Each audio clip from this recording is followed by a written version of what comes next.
Details లోకి వెళితే 2026లో Khel India నిర్వహణకు అవకాశం ఇవ్వాలని ఇప్పటికే కేంద్రాన్ని కోరామని అన్నారు. ఒలింపిక్స్ లో 2 విభాగాల నిర్వహణకు సిద్దమని కేంద్రానికి తెలిపామని, తెలంగాణ క్రీడా విధానం కేవలం ఒక కాగితం కాదు, బంగారు రేఖలతో చేసిన పత్రం అన్నారు CM Revanth Reddy. Drugs supply చేసే వాళ్లు తెలంగాణ వైపు చూసే ధైర్యం లేకుండా ఈగల్ ఫోర్స్ ను ఏర్పాటు చేశామని అన్నారు. గంజాయి డ్రగ్స్ తీసుకునేవారు ఎంతటి పెద్దవారినైనా ఈగల్ ఫోర్స్ వదిలిపెట్టదని అన్నారు. గంజాయి డ్రగ్స్ తీసుకోవాలంటే భయం కలిగేలా చర్యలు తీసుకుంటామని అన్నారు.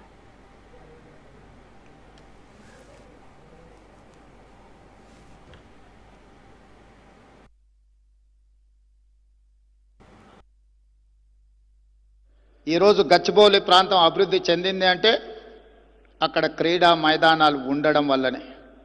కానీ మధ్యలో ఒక 10-15 సంవత్సరాలు ప్రభుత్వాలు నిర్లక్ష్యం వహించడం వల్ల ఈరోజు ఆ క్రీడా మైదానాలు అన్నీ కూడా పెళ్ళిళ్ళు చేసుకునే ఫంక్షన్ హాల్స్గా మారిపోయినాయి, లేదా ప్రైవేట్ పార్టీలు ఇచ్చుకునే సన్బర్న్ పార్టీలు ఇచ్చే వేదికలుగా మారినాయి.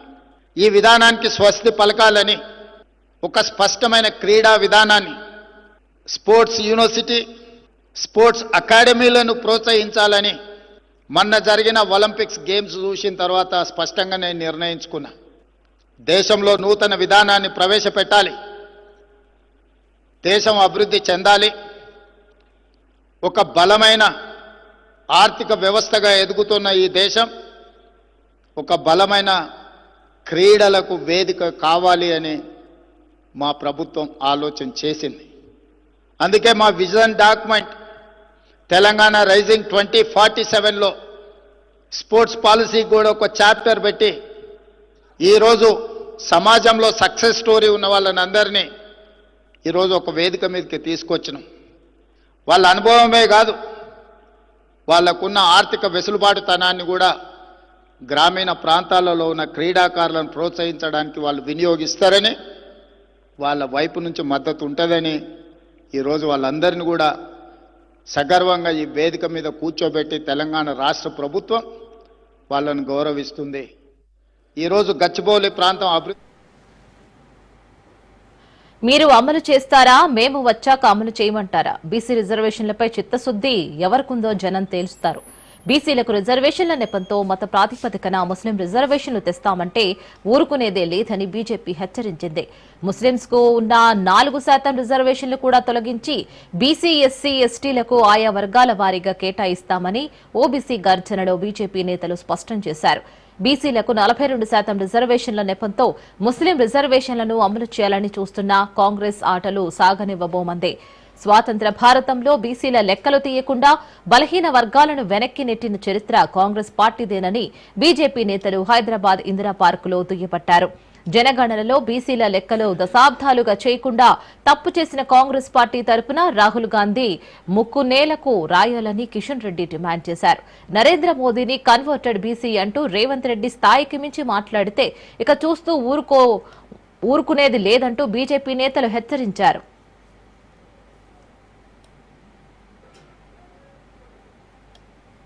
కాంగ్రెస్ పార్టీ ప్రభుత్వము మరి కాంగ్రెస్ పార్టీగా అధికారంలో రాకముందే కామారెడ్డి డిక్లరేషన్ పేరుతో ఆ రోజు మేము అధికారంలోకి వచ్చినటువంటి 100 రోజుల్లో ఈ యొక్క బీసీలకు సంబంధించినటువంటి 42% రిజర్వేషన్ ప్రక్రియ ఏర్పాటు చేస్తామని చెప్పడం జరిగింది. కానీ ఈరోజు 2 సంవత్సరాలు కావస్తుంది. 2 సంవత్సరాలుగా బీసీ రిజర్వేషన్ సంబంధించినటువంటి ప్రక్రియ ఇంకా పూర్తి చేయకుండా తమ చేతగాని తనంతో ఈ రోజు మరి భారతీయ జనతా పార్టీ మీదనో కేంద్ర ప్రభుత్వం మీదనో బట్ట గాల్చి ముఖం మీద వేసే విధంగా బురద జల్లేటువంటి ప్రయత్నం కాంగ్రెస్ పార్టీ చేస్తా ఉంది. ఈ రోజు కాంగ్రెస్ పార్టీ తీసుకొచ్చినటువంటి 42% రిజర్వేషన్ బీసీ రిజర్వేషన్ కాదు, బీసీలకు మేలు జరిగేటువంటి రిజర్వేషన్ కాదు, బీసీల సంక్షేమం కోసం తెచ్చినటువంటి రిజర్వేషన్ కాదు.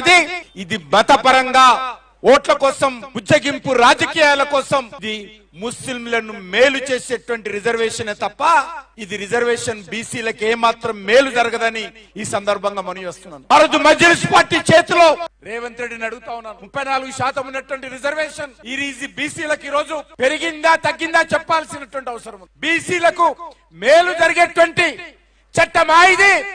బీసీలకు అన్యాయం చేసే చట్టం అని అడుగుతా ఉన్నాను. ఒక స్థానిక సంస్థల ఎన్నికల్లో గాని బీసీ రిజర్వేషన్ విషయంలో గాని చాలా స్పష్టంగా మీరు 42% బీసీలకు మాత్రమే ఇవ్వాలి తప్ప ఈ రోజు ముస్లింలకు ఇచ్చేటువంటి ప్రసక్తి లేదనే విషయాన్ని ఈ సందర్భంగా భారతీయ జనతా పార్టీ చెప్తా ఉంది.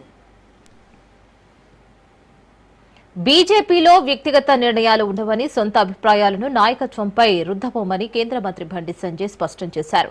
కరీంనగర్ జిల్లా చొప్పదండిలో నిర్వహించిన సైకిళ్ల పంపిణీ కార్యక్రమం, కిసాన్ సమ్మాన్ నిధి విడుదల ప్రోగ్రామ్స్ లో పాల్గొన్న బండి దేశంలో మోదీ సర్కార్ అన్ని వర్గాలను అభివృద్ది పదంలో నడిపించే బాధ్యత తీసుకుందని సంజయ్ అన్నారు. ఎరువుల సబ్సిడీ, కనీస మద్దతు ధర వంటి అంశాలతో అన్నదాతకు మోదీ అండగా నిలుస్తున్నారని కేంద్ర మంత్రి కొనియాడారు. సైకిళ్ల పంపిణీకి దేశవ్యాప్తంగా పేరొస్తోందని, ఎంపీలందరూ ఈ కార్యక్రమం గురించి వకాబు చేస్తున్నారని బండి సంతోషం వ్యక్తం చేశారు. 10th పాస్ అయిన అమ్మాయిలకు స్కూటీలు ఇచ్చేందుకు ప్రయత్నిస్తున్నారని బండి మాటిచ్చారు. ఎక్కడ మీకు దళారులు లేరు, మీరు ఎవ్వరికి కలవాల్సిన అవసరం లేదు, ఎవ్వరి పైన అవసరం లేదు.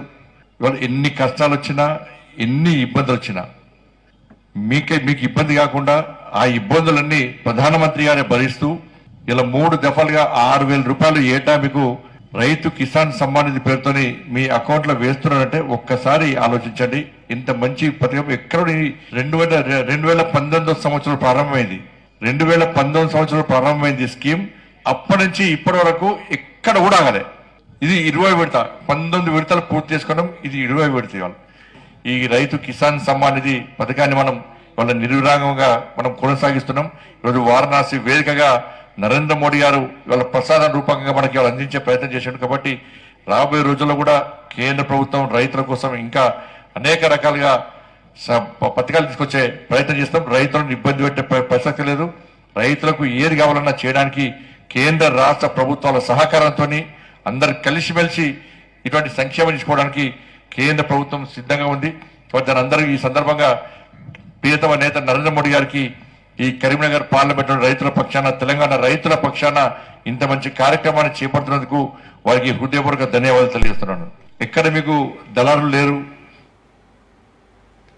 బీజేపీ బీసీ ధర్నాపై మంత్రి పొన్నం ప్రభాకర్ విమర్శలు గుప్పించారు. బీజేపీ కడుపులో కత్తులు పెట్టుకుని అలుముకునే ప్రయత్నం చేస్తుందని అన్నారు. బీసీ రిజర్వేషన్లపై చిత్తశుద్దితో పనిచేస్తున్నామని అన్నారు.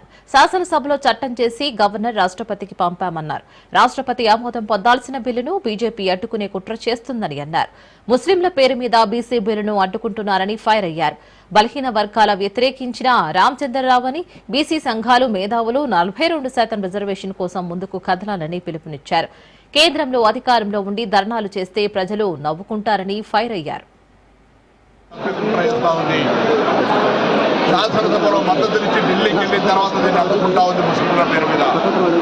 ఇవాళ కిషన్ రెడ్డి గారు అడుగుతా ఉన్న కేంద్ర మంత్రి, మీరు తప్పులుంటే సవరించి మీరు ఈ యొక్క 42 తెలంగాణకు ఆమోదింపు చేసి బీసీలకు న్యాయం చేస్తున్న మీరు బలహీన. పీసీసీ చీఫ్ మహేష్ కుమార్ గౌడ్ కీలక వ్యాఖ్యలు చేశారు. కేసీఆర్ దోషి అని కాళేశ్వరం కమిషన్ చెప్పింది. ప్రాజెక్టు పేరుతో లక్షల కోట్ల రూపాయలు వృధా చేసి అప్పుల పాలు చేశారని తేల్చిందని అన్నారు. తనకి ఇష్టం ఉన్న చోట ప్రాజెక్టు కట్టాలని కేసీఆర్ ఆదేశాలు ఇచ్చారని అన్నారు. 2 ఏళ్ల పిల్లలు కుంగాయని అంటున్నారు. ఇది సామాన్య విషయమా అని ఘాటు వ్యాఖ్యలు చేశారు. ఇక ఈ కార్ రేసులో కేటీఆర్ అవినీతికి పాల్పడలేదా? ప్రభుత్వ సొమ్ము తిన్న వాళ్లు కక్క తప్పదు అని మహేష్ కుమార్ గౌడ్ తీవ్ర స్థాయిలో స్పందించారు. లక్షల కోట్ల వృధా చేసి రాష్ట్రానికి నష్టం చేశాడు కేసీఆర్ అని కమిషన్ రిపోర్ట్ ఇచ్చింది. ఇంజనీరింగ్ చెప్పిందో, కాంట్రాక్టర్ చెప్పిందో, నేను రాష్ట్రానికి ఆగినట్ట రారాజుని నా ఇష్టం వచ్చిన నడవాలన్నాడు. కాబట్టే కాళేశ్వరం ప్రాజెక్టు బీటలే కూలిపోయే పరిస్థితి వచ్చింది. ఇంకా సిగ్గు లేకుండా ఒక పిల్లలు కూలితే, 2 పిల్లలు కూలితే, 3 పిల్లలు కూలితే ఏంటని అనుకోవాలి. ఒక స్లాబ్ వేసి ఇల్లుకి ఒక పిల్లర్ కూలితే ఆ ఇంట్లో మీరు ఉంటారా కేటీఆర్ గారు? మీరు ఉండే ఇంటికి ఒక పిల్లలకు బిడ్డలు వాడుతూ మీరు ఉంటారా? మీ పిల్లలు ఉంటారా? కాళేశ్వరం ప్రాజెక్టు కూడా కట్టాల్సిన చోట కట్టకుండా అధిక వ్యయాన్ని పోపి కేవలం కమిషన్ల కోసం కాళేశ్వరం ప్రాజెక్టు కట్టి ప్రజాధనమైనటువంటి 1,20,000 కోట్లు గోదావరి నదిలో పోశారు. దీనికి శిక్ష పడవరుగా? ప్రజలు మనకెందుకు ఓటేశారు? కేసీఆర్ కుటుంబం రాష్ట్రాన్ని దోషిస్తుంది, మామో మీరు వచ్చి కాపాడండి అని మనకు ఓటేస్తే ప్రజల ఆకాంక్ష ఇది. బనకచెర్లపై ఏపీ తెలంగాణ మధ్య పంచాయతీ మొదలైంది. బనకచెర్ల కట్టి తీరుతామని లోకేష్ అంటున్నాడని, కానీ అదే బనకచెర్లను అంటుకుని తీరుతామంటున్నారు మాజీ మంత్రి హరీష్ రావు. ఎవరి అండ చూసుకుని లోకేష్ బనకచెర్ల కడతామంటున్నారని ప్రశ్నించారు. బనకచెర్ల ప్రాజెక్టుపై తెలంగాణ డిప్యూటీ సీఎం బట్టి విక్రమార్క కీలక వ్యాఖ్యలు చేశారు. బీఆర్ఎస్ టీడీపీ కలిసి తెలంగాణపై కుట్రలు చేయబోతున్నాయని ఆరోపించారు. ఏపీ మంత్రి లోకేష్ ను కేటీఆర్ ఎందుకు సీక్రెట్ గా కలిశారో తెలంగాణ సమాజానికి చెప్పాలని కూడా డిమాండ్ చేశారు. ఏపీ ప్రభుత్వం బనకచెర్ల ప్రాజెక్టు కడుతూ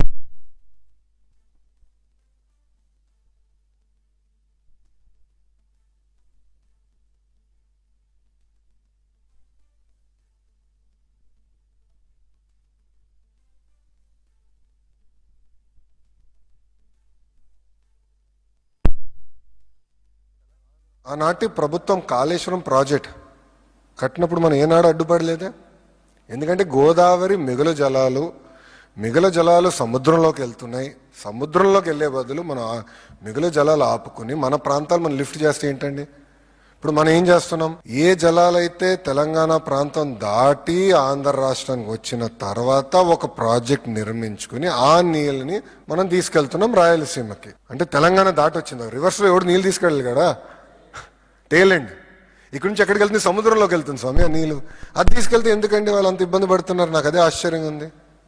ఎందుకు ఇబ్బంది పడుతున్నారు? మళ్ళీ అట్లయితే మీరు కాళేశ్వరం ప్రాజెక్ట్ ఎందుకు కట్టారు? రెగ్యులేటరీ కమిటీ అప్రూవల్ ఉందా మీకు? అరే మిగులు జలాల్ని మనం సముద్రంలోకి పోయే జలాల్ని మేము లిఫ్ట్ చేసి మేము పెట్టుకున్నాం అంటే కావాలని ప్రాంతీయ విద్వేషాలు రెచ్చగొట్టి తెలుగు వాళ్ళ మధ్య చిచ్చు పెట్టడానికి ప్రయత్నిస్తున్నారు. It's nothing but that. ఇప్పుడు నేను ఒక మాట చెప్తున్నాను. తెలంగాణలో పెట్టుబడులు వచ్చినప్పుడు ఏనాడైనా మేము ఆపామా, అడ్డుకున్నామా? ఏనాడైనా ఒక లెటర్ రాసామా? కేంద్ర ప్రభుత్వానికి వెళ్ళి రాకూడదు, ఇది చేయకూడదు, అది చేయకూడదు, ఏనాడైనా మేము అడ్డుకున్నామంటే తెలంగాణ ప్రాంత అభివృద్ధి కోసం? లేదు. అలాంటిది ఈరోజు కావాలని రాజకీయ లబ్ధి కోసం ప్రాంతీయ విద్వేషాలు రెచ్చగొడుతున్నారు. సింపుల్. ఇది మిగులు జలాలు కాదు అని వాళ్ళు చెప్పమనండి. సముద్రంలోకి వెళ్ళే జలాలు కాదు అని వాళ్ళు చెప్పమనండి. నేను సూటిగా ప్రశ్నిస్తున్నా. సముద్రంకి వెళ్ళే నీళ్ళు మేము ఆపుతున్నాం, మళ్ళీ కాళేశ్వరం ఎందుకు కట్టారు? వాళ్ళు స్టడీ చేసి కట్టారా? Straight question I'm asking. అక్కడ ఒక రూల్, ఇక్కడ ఒక రూలా? అంటే ప్రాంతీయ విద్వేషాలు రెచ్చగొడతాం కాదండి. ప్రాంతీయ విద్వేషాలు రెచ్చగొట్టి రాజకీయ లబ్ధి పొందాలనే కదా వీళ్ళ స్ట్రాటజీ. ఇది ఐ విల్ యాక్సెప్ట్ దట్. ఎందుకు ఒప్పుకోవాలి? మేము మాట్లాడతాం. We have right to talk. Telugu వాళ్ళ కోసం ఉందండి Telugu Desam party. We have right to talk. వాళ్ళకు ఒక నీతి, మాకు నీతి. అంటే ఇక్కడ ఆంధ్రాకు ఒక నీతి, తెలంగాణ ఒక నీతి. కరెక్ట్ కదా. తెలుగు వాళ్ళ కోసం ఒకటే ఉండాలి. మిగులు జలాలు నీళ్లు సముద్రంలోకి వెళ్తుంటే ఆంధ్ర భూభాగంలో కడుతున్నాం. ఓకే, నీళ్ళు రాలేదు, ఏమవుతుంది? ప్రాజెక్టు డ్రైగా ఉంటుంది. ఒక సంవత్సరం 2 సంవత్సరాలు డ్రైగా ఉండొచ్చు, అంతే కదా. అంతేగాని తెలంగాణ నీళ్ళు మేము ఎక్కడ తీసుకోవట్లేదు కదండి. ఆంధ్ర రాష్ట్రం తెలంగాణ నీళ్ళు తీసుకోవట్లేదు కదా. ప్రాజెక్ట్ తెలంగాణలో కట్టి లిఫ్ట్ చేసి ఆంధ్రాకి తీసుకురావట్లేదు కదా. జలాలు తెలంగాణ దాటి ఆంధ్ర భూభాగంలోకి వచ్చిన తర్వాత ప్రాజెక్ట్ కట్టి లిఫ్ట్ చేస్తున్నాం ఆ నీళ్ళని. వాట్ ఈస్ రాంగ్ అని నేను స్ట్రైట్గా ప్రశ్నిస్తున్నా. మేము ఏం చెప్తే బీజేపీ ప్రభుత్వం ఆ పని చేస్తుందని, మా చేతిలో ఎంపీలు ఉన్నారు కనుక, కేంద్ర ప్రభుత్వం మా చేతిలో ఉంది కనుక ఖచ్చితంగా మేము ఆడిందే ఆట పాడిందే పాట అని ఒక ధైర్యంతో ఇలా లోకేష్ గారు మాట్లాడుతూ ఉన్నారు. మరి లోకేష్ గారు ప్రాజెక్ట్ కట్టి తీర్థం, అనుమతులు తెచ్చి తీర్థం అని ఆయన మాట్లాడితే రాష్ట్ర కాంగ్రెస్ ప్రభుత్వం ఎందుకు ఇప్పటివరకు స్పందించలేదు? ఎట్లా కడతావు, మా తెలంగాణ హక్కుల సంగతి ఏంది అని ముఖ్యమంత్రి మాట్లాడాడు, నీళ్ల మంత్రి మాట్లాడాడు, కాంగ్రెస్ పార్టీ నుంచి కూడా ఎవరు మాట్లాడారు. అట్లా దీన్ని బట్టి ఏమర్థమవుతుంది? మీరు ఆల్రెడీ లోపాయికారి ఒప్పందం చేసుకున్నారు. మీ చీఫ్ సెక్రటరీ ఏమో గోదావరి బనకచెర్ల ఎజెండాలో ఉంటే మేము మీటింగ్కే రాము అని మీ చీఫ్ సెక్రటరీ లెటర్ రాస్తాడు. మీరేమో రాత్రికి రాత్రి ఢిల్లీకి పోయి మొదటి అంశమే గోదావరి బనకచెర్ల ఉంటే కూడా ఆ మీటింగ్లో పాల్గొంటారు, కమిటీ వేయడానికి ఒప్పుకొని వస్తారు. నీ ధైర్యం చూసుకొని నిన్న లోకేష్ గారు మాట్లాడారు. బనకచెర్ల కట్టి తీర్థం, ఎవడు అడ్డొచ్చినా కట్టి తీర్థమని మాట్లాడుతూ ఉన్నారు. మరి నువ్వు ఎందుకు మాట్లాడవు? ఎందుకు ఈ రాష్ట్ర ప్రభుత్వం నోర్లు మూసుకున్నది అని నేను అడుగుతా ఉన్నా. అంటే ఇలా బనకచెర్లపై చంద్రబాబు నాయుడు గారి బుల్డోజింగ్ విధానాలకు కాంగ్రెస్ బీజేపీల మౌనం నుంచే, వీళ్ళ లోపాయికారి ఒప్పందం నుంచే ఇవాళ తెలుగుదేశం ప్రభుత్వం బుల్డోజింగ్ విధానాలు పాల్పడతా ఉంది. మీరు సహకరించడం వల్లనే అంత ధైర్యంగా ఈరోజు వాళ్ళు మాట్లాడుతున్నటువంటి పరిస్థితి ఉంది. ఆంధ్రాలో ఉన్నటువంటి ఒక పెద్ద ఆయన మాట్లాడుతా నేను బనకచెర్ల కడతా. నువ్వు పూర్తి చేసి ఉంటే అంబేద్కర్ ప్రాణహిత చేవేళ్ళ పూర్తి చేసినా, లేకపోతే దేవాదులు పూర్తి చేసినా, లేకపోతే సీతమ్మ సాగర్ నువ్వు చెప్పి రీడిజైన్ చెప్పినటువంటి సీతారామ ప్రాజెక్టు పూర్తి చేసినా ఇవాళ ఆయన నా ఫ్లడ్ వాటర్ నీళ్ళిది వృధాగా సముద్రంలో పోయే నీళ్లే కదా, పోలవరం తర్వాత వృధాగా పోయే నీళ్లే కదా, మేము కట్టుకుంటే మీకెందుకు బాధ అంటున్నాం. అవే వృధాగా పోయే నీళ్లు కాదు, మేము ఇంకా కట్టుకోవాల్సినటువంటి ప్రాజెక్టులు పూర్తి చేయకపోవటం వల్ల కిందకి నీళ్లు వృధాగా పోతా ఉన్నాయి.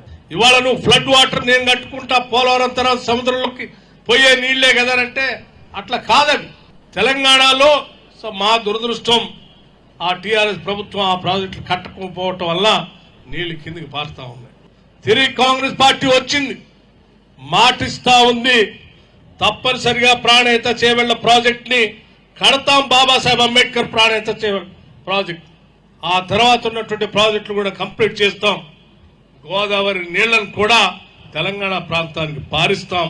అలా పారించిన తర్వాత మిగిలినటువంటి ఫ్లడ్ వాటర్ లో మీ ఒక్కళ్ళకే కాదు, నదీ పరివాహక ప్రాంతంలో ఉన్నటువంటి రాష్ట్రాలన్నిటికీ వాటా ఉంటాయి. బీఆర్ఎస్ వర్కింగ్ ప్రెసిడెంట్ మాజీ మంత్రి కేటీఆర్ వేసిన పరువు నష్టం దావా కేసులో మంత్రి కొండా సురేఖపై క్రిమినల్ కేసు నమోదు చేయాలని నాంపల్లి కోర్టు ఆదేశించింది. ప్రాథమిక సాక్ష్యాలను పరిశీలించిన నేపథ్యంలో కొండా సురేఖపై 21 ఆగస్టు 2025 లోపు క్రిమినల్ కేసు నమోదు చేసి నోటీసులు జారీ చేయాలని కూడా ఆదేశించింది కోర్టు. కేటీఆర్ పై కొండా సురేఖ నిరాధారమైన ఆరోపణలు చేశారు అన్న కేటీఆర్ న్యాయవాది వాదనలతో కోర్టు ఏకీభవించింది.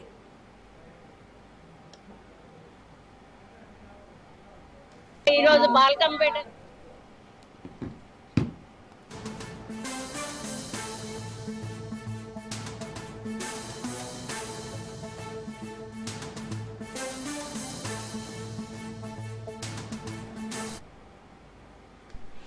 ఏపీలో అన్నదాత సుఖీభవ పథకం ప్రారంభమైంది. ప్రకాశం జిల్లా దర్శి మండలం తూర్పు వీరాయపాలెంలో అన్నదాత సుఖీభవ పథకాన్ని సీఎం చంద్రబాబు ప్రారంభించారు. రైతులకు చెక్కులను అందించారు. అన్నదాత సుఖీభవ పథకంతో 46,85,838 మంది రైతులకు లబ్ది చేకూరనుంది. రైతుల ఖాతాల్లో 2,342 కోట్లు జమ చేయనుంది ప్రభుత్వం. రైతు రాజుగా మారాలని సీఎం చంద్రబాబు ఆకాంక్షించారు. వైసీపీ హయాంలో అరాచక సైకో పాలన నడిచిందని అన్నారు. ప్రస్తుతం అనర్హులందరికీ సంక్షేమ పథకాలు అందిస్తున్నామని కూడా తెలిపారు. నాకు ఒక పట్టుదల ఉంది. నేను చేసి చూపించిన ఒక ప్రూఫ్ ఆఫ్ కాన్సెప్ట్ హైదరాబాద్ ఉంది. ఇంకొక పక్క హైదరాబాద్ కంటే మిన్నగా ఆంధ్రప్రదేశ్ని డెవలప్ చేసి 2047కి భారతదేశంలో నెంబర్ 1 రాష్ట్రానికి చిరునామాగా ఆంధ్రప్రదేశ్ తయారు చేయాలి. సిద్ధమా? మీరు నమ్మకమా? నాతో కలిసి నడుస్తారా? కానీ మన రాష్ట్రంలో ఉండే ఒక పార్టీ ఎప్పుడు కూడా ఒక విషయం మీరు గుర్తుపెట్టుకోవాలి. ఇటీవల జరిగిన 2 సంఘటనలు మీ దృష్టి తీసుకొస్తున్నా. చాలా ఉన్నాయి, ఒక 2 తీసుకొస్తున్నా. అమరావతి ఆడబిడ్డల్ని బ్రోతల్స్ గా చిత్రీకరించారు. ఇక్కడుండే ఆడబిడ్డలు కోప్పడి క్షమాపణ చెప్పమని అడిగారు. చెప్పమని అడిగితే ఇక్కడ ఆడబిడ్డల పైన దౌర్జన్యం చేశారు. ఇది న్యాయమా అని మిమ్మల్ని అడుగుతున్నా. గౌరవ ఏపీలోని జాతీయ రహదారులకు శంకుస్థాపన ప్రారంభోత్సవ కార్యక్రమం నిర్వహించారు. ఈ కార్యక్రమంలో సీఎం చంద్రబాబు, కేంద్ర మంత్రులు నితిన్ గడ్కరీ, రామ్మోహన్ నాయుడు, డిప్యూటీ సీఎం పవన్ కళ్యాణ్ తదితరులు పాల్గొన్నారు. అనేక హైవేలు పూర్తయ్యాయని అన్నారు. అసాధ్యం అనుకున్న హైవే ప్రాజెక్టులను పూర్తి చేశామని అన్నారు.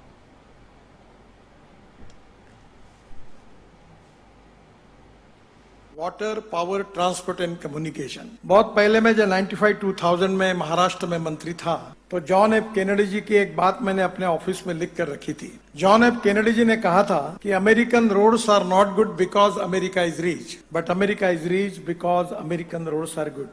रोड से प्रॉस्पेरिटी आती है और स्वाभाविक रूप से मुझे बहुत खुशी है कि आदरणीय चंद्रबाबू नायडू जी के नेतृत्व में, उप मुख्यमंत्री आदरणीय पवन कल्याण जी के नेतृत्व में आंध्र प्रदेश प्रगति और विकास की ओर बहुत आगे जा रहा है। आगे जाने के लिए 2 इंपॉर्टेंट चीजें बहुत आवश्यक है। The futuristic vision for development and futuristic vision, उसको डेवलपमेंट के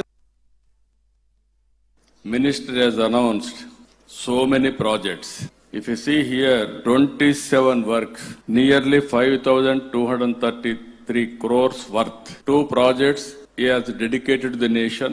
Other projects he has laid the foundation.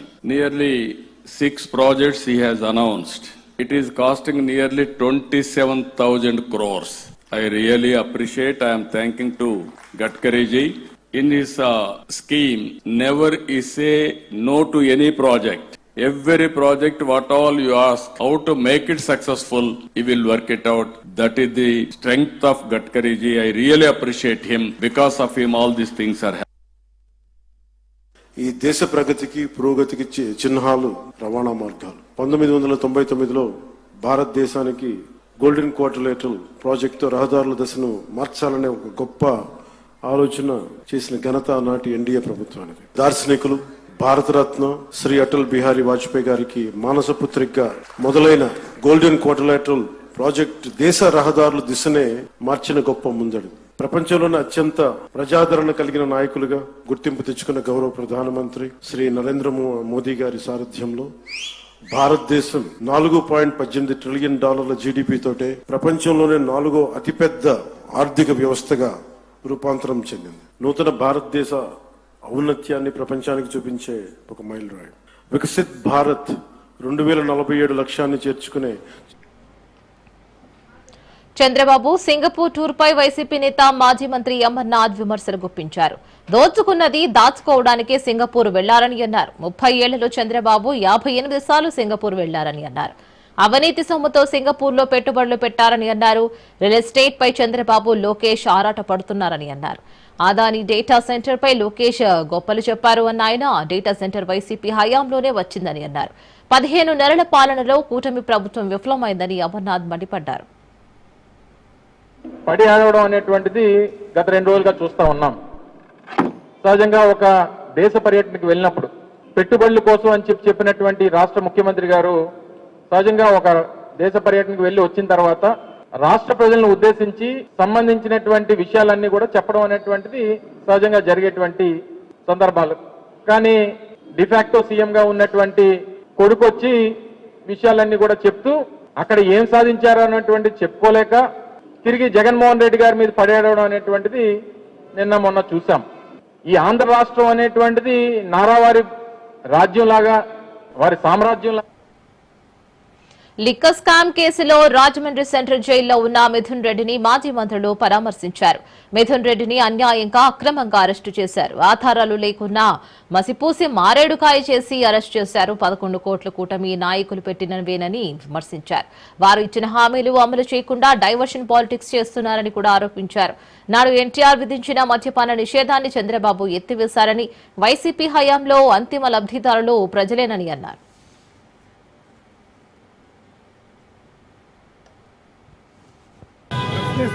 Pawan Kalyan గారు ఎక్కడ కనపడలేదు.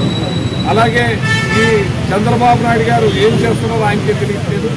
ఇక లోకేష్ గారు అయితే ఎంతసేపు కూడా అరెస్టు, వాళ్ళ జైల్లో పెట్టాలి, వీళ్ళ జైల్లో పెట్టాలి. ఒక ప్రతిపక్ష నాయకుడు రోడ్డు మీదకి వచ్చే కార్యక్రమం ఎవరు చేశారు? మీరే చేశారు. మీరు రైతులకి గిట్టుబాటు ధర కల్పిస్తే ఆయన రోడ్డు మీదకి వస్తారా? మామిడికాయలకి గిట్టుబాటు ధర కల్పిస్తే రోడ్డు మీదకి వస్తారా? ఆయన ఈ అరెస్టు చేయకుండా ఉంటే ఆయన రోడ్డు మీదకి వస్తారా? ఆయన రోడ్డు మీదకి వస్తే జనం రాకుండా చేయాలి. సృష్టి కేసులో దర్యాప్తును పోలీసులు వేగవంతం చేశారు. కేసులో A3, A6 నిందితులను పోలీసులు కస్టడీకి తీసుకున్నారు. A3 కళ్యాణి, A6 తనశ్రీ సంతోషులను గాంధీ ఆసుపత్రిలో మెడికల్ టెస్టులకు తీసుకువెళ్లారు. అనంతరం వారిని PS కు తరలించి విచారించనున్నారు. గోపాలపురం పోలీసులు ఇప్పటికే పోలీసుల కస్టడీలో నమ్రత ఉండగా ఆమెతో పాటు కళ్యాణి, సంతోషులను ప్రశ్నించనున్నారు.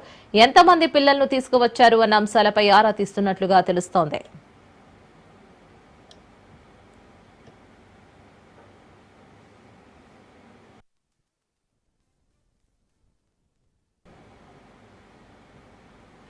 మూడు 310 ఏళ్ల చరిత్ర ఉన్న తిరుమల ప్రసాదానికి ఉన్న విశిష్టత ఒక్క రోజుతో వచ్చిన ఆదరణ కాదు. ఎన్నో ఏళ్లుగా ఎంతో మార్పులు చేస్తూ భక్తులకు మరింత నాణ్యతతో, రుచి, శుచి, శుభ్రతతో తయారు చేసి ప్రపంచంలోనే నంబర్ 1 ప్రసాదంగా చరిత్రకెక్కింది. ప్రసాదంగా లడ్డూను ఇవ్వడం 1715 ఆగస్టు 2వ తేదీన ప్రారంభించారు. 2010 వరకు దాదాపు రోజుకు 1,00,000 లడ్డును టీటీడీ తయారు చేసింది. భక్తుల అధిక రద్దీ కారణంగా ప్రతినిత్యం దాదాపు 3,20,000 లడ్డూలను టీటీడీ తయారు చేస్తోంది. 15వ శతాబ్దంలో భక్తులకి వడప్రసాదం మాత్రమే అందించేవారు అర్చకులు. ఆ తర్వాత 17వ శతాబ్దం నుంచి బూందీ లడ్డును అందించారు. ఆ తర్వాత లడ్డూలు తయారు చేసిన వారు హథీరాంచి మఠం నిర్వాహకులు.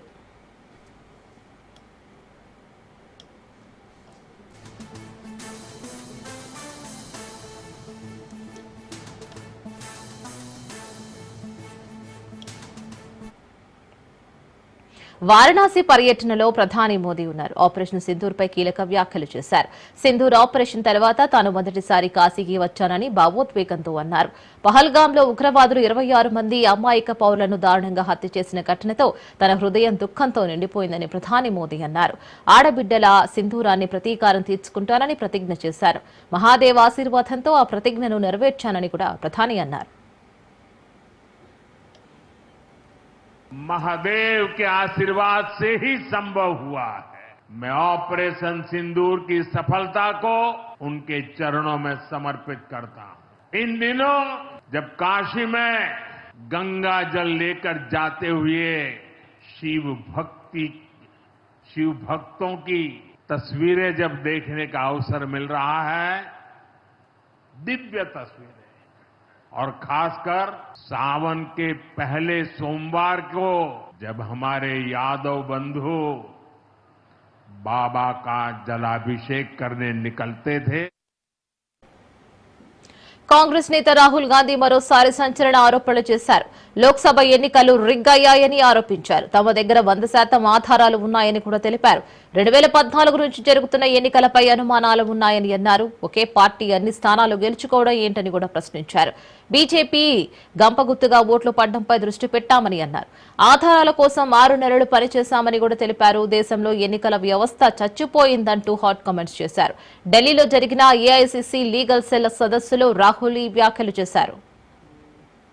In the Lok Sabha, we won the election hands down, and then 4 months later, we didn't just lose, we were obliterated. 3 formidable parties suddenly just evaporated. And that's when I thought that this just cannot be. And so we started right then to look seriously for electoral malpractice. We found it in Maharashtra.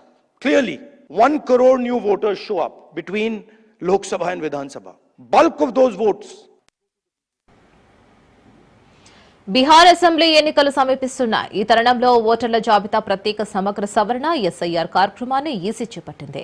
ఈ ప్రక్రియ ముగిసిన నేపథ్యంలో దీనికి సంబంధించిన ముసాయిదా జాబితాను EC ఇటీవల విడుదల చేసింది. ఈ జాబితాలో దాదాపు 65 లక్షల మంది ఓటర్లను చేర్చలేదని వెల్లడించింది. ఎస్ఐఆర్ ప్రక్రియకు ముందు రాష్ట్రంలో ఓటర్ల సంఖ్య 7.9 కోట్లుగా ఉండగా తాజాగా ముసాయిదా జాబితాలో ఆ సంఖ్య 7.24 కోట్లకు తగ్గింది.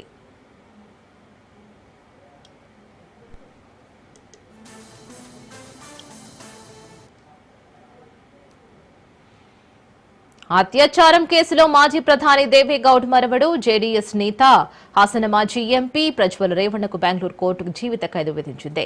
పని మనిషిపై పలుమార్లు అత్యాచారం చేసిన కేసులో అతనికి జీవిత ఖైదుతో పాటు 5 లక్షల జరిమానా విధించింది కోర్టు. బాధితురాలికి 7 లక్షల పరిహారం ఇవ్వాలని కోర్టు ఆదేశించింది. 2021లో మహిళపై అఘాయిత్యానికి పాల్పడినట్లు ఆరోపణలు రాగా రేప్ కేసులో ప్రజ్వల్ రేవణ్ణ 2024 మే 21న అరెస్ట్ అయ్యారు. ఆ తర్వాత పలువురు మహిళలు సైతం ప్రజ్వల్ తమపై అత్యాచారానికి పాల్పడినట్లు ఆరోపించారు. విచారణలో భాగంగా ప్రజ్వల్ ఫోన్ను తనిఖీ చేయగా 2,000కు పైగా వీడియోలు బయటపడ్డాయి. 14 నెలల రిమాండ్ తర్వాత బెంగళూరు ప్రజాప్రతినిధుల కోర్టు ఇవాళ శిక్ష ఖరారు చేసింది. ఈ కేసు విచారణ పూర్తవగా తనకు తక్కువ శిక్ష వేయాలని కూడా ప్రజ్వల్ న్యాయమూర్తిని వేడుకుంటూ బిగ్గరగా ఏడ్చాడు. కాగా 2024 ఏప్రిల్ 28న హోళే నర్సీపుర పిఎస్లో కేఆర్ నగర్ కు చెందిన బాధిత మహిళ ప్రజ్వల్ పై రేప్ కేసు పెట్టింది. గనిగడ ఫామ్ హౌస్ లో తనపై అత్యాచారం జరిగిందని ఫిర్యాదు చేయడంతో ప్రజ్వల్ భాగోతం వెలుగులోకి వచ్చింది. ఆపై మరికొందరు కూడా ప్రజ్వల్ పై అత్యాచారం ఫిర్యాదు చేయడంతో కేసులు నమోదయ్యాయి.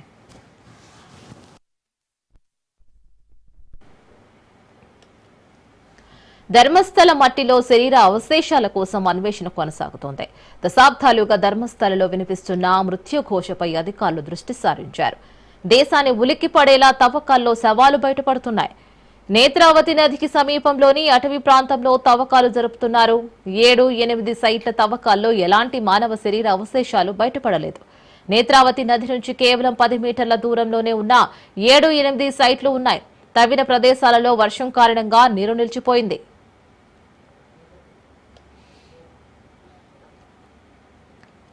ఇప్పటివరకున్న అప్డేట్స్. మరిన్ని అప్డేట్స్ కోసం